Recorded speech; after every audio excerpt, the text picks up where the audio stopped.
സംസ്ഥാന ബജറ്റ് വിഹിതത്തിൽ മൃഗസംരക്ഷണ വകുപ്പിന് കുറഞ്ഞത് 34.32 കോടി രൂപ. കന്നുകുട്ടി പരിപാലന പദ്ധതിയിലും 10 കോടി രൂപ വെട്ടി. സപ്ലൈകോയുടെ സബ്സിഡി ബാധ്യത തീർക്കാൻ പണം അനുവദിക്കാത്തതാണ് ഭക്ഷ്യവകുപ്പിന്റെ പ്രതിഷേധത്തിന് വഴിവെച്ചത്. ബജറ്റ് വിഹിതത്തിൽ മുൻവർഷത്തേക്കാൾ 1 കോടി രൂപ കൂടുതലുണ്ടെങ്കിലും ആവശ്യപ്പെട്ട പദ്ധതികൾ നിരാകരിച്ചതിൽ റവന്യൂ വകുപ്പിനും പരാതിയുണ്ട്. CPI വകുപ്പുകളിൽ ബജറ്റിൽ കാര്യമായി നഷ്ടം സംഭവിച്ചത് ജെ ചിഞ്ചുറാണി ഭരിക്കുന്ന മൃഗസംരക്ഷണ വകുപ്പിനാണ്.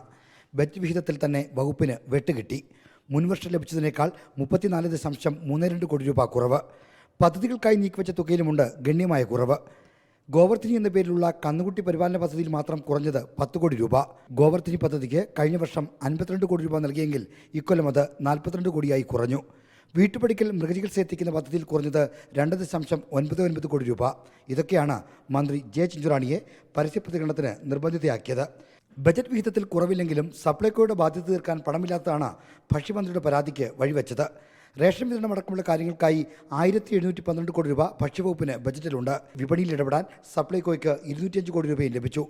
സബ്സിഡി നിരക്കിൽ അവശ്യ സാധനങ്ങൾ വിൽക്കുന്ന സപ്ലൈകോയുടെ ബാധ്യത തീർക്കാൻ 500 കോടി രൂപ ആവശ്യപ്പെട്ടെങ്കിലും നയാ പൈസ കിട്ടിയിട്ടില്ല. റേഷൻ വ്യാപാരി ക്ഷേമനിധിയോടും ബജറ്റ് മുഖം തിരിച്ചു. വെള്ളക്കാർഡ് ഉടമകളിൽ നിന്ന് 1 രൂപ ഈടാക്കിക്കൊണ്ടുള്ള പദ്ധതിയാണ് നിരാകരിച്ചത്.